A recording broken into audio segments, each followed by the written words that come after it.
20મી March સમગ્ર વિશ્વમાં ચકલી દિવસ તરીકે ઉજવાય છે। એક સમયે સૌથી સામાન્ય અને ટોળાબંધ જોવા મળતું આ નાનકડું પંખી આજે અસ્તિત્વ માટે સંઘર્ષ કરી રહ્યું છે। ભારતમાં પણ ચકલીની સંખ્યામાં ઘટાડો જોવા મળ્યો છે। જો તેમને બચાવવામાં નહીં આવે તો તે ખૂબ ઝડપથી હંમેશા માટે લુપ્ત થઈ જશે।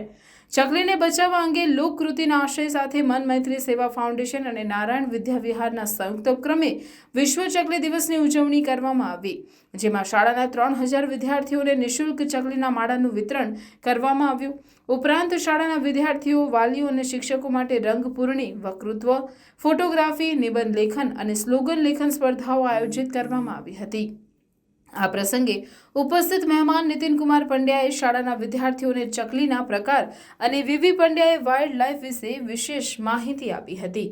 સાથે સાથે તમામ સ્પર્ધાઓના વિજેતા વિદ્યાર્થી, વાલી અને શિક્ષકોને ઇનામ આપી પ્રોત્સાહિત કરાયા હતા। આમ તો એ આપણા મનુષ્ય દ્વારા બનાવવામાં આવેલા ઘરમાં રહેવાનું પસંદ કરે છે। એ ચકલી ભૂખરા રંગની અથવા તો સફેદ રંગની બી હોઈ શકે છે।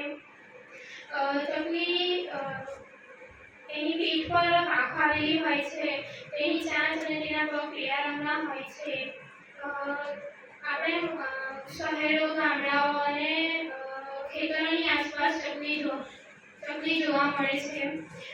આપણે મોસ્ટ ઓફ 3 ચકલી વિશે જાણીએ છીએ: અધરંગ, દેવ ચકલી અને ઘર ચકલી।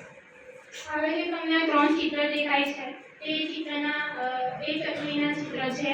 તો અધરંગ વિશે માહિતી, તો એ ચકલીનો એક પ્રકાર જ છે।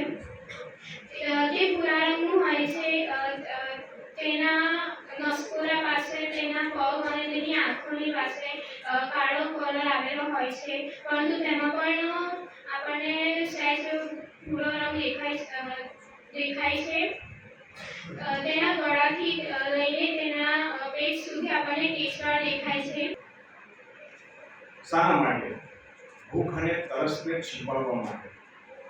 ઘણી બધી જગ્યાએ તમે સાંભળ્યું હશે, કોઈક સિટી એરિયામાં કે ગમે ત્યાં ભાઈ દીપડો આવી ગયો, તો શા માટે દીપડાને બહાર આવવાની જરૂર પડી? કારણ કે એને જે પૂરતો ખોરાક અને પાણી જે જોઈએ છે, જે પણ પ્રાણીઓને જે પણ ખોરાક અને પાણી જોઈએ છે એ જંગલોમાં નથી। જંગલોને નાશ કર્યો। સાગરના જંગલો, આહવા, ડાંગ, ડેડિયાપાડા, સાપુતારા આ બધા વિસ્તારોમાં હતા, ત્યાં ઘણા વાઇલ્ડલાઇફ હતા, વન્ય પ્રાણીઓ હતા, પણ કાળક્રમે એ વૃક્ષોનો નાશ થયો, જેથી કરીને આ પ્રાણીઓને બહાર નીકળવાની ફરજ પડી। ટૂંકમાં હું એટલું જ કહું કે વન્ય પ્રાણી બચાવવાની સાથે વૃક્ષોને પણ બચાવવા જોઈએ। વૃક્ષોને બચાવવા માટે જો વૃક્ષોનો આપણો એક સીધો સંબંધ છે। આજના યુગમાં, તમારા સમયમાં વૃક્ષોનું મહત્વ તમે ઘણું ઓછું સમજ્યા હોય, પણ વૃક્ષનો સંબંધ માણસ માટે જીવનથી લઈ અને મૃત્યુ સુધીનો છે।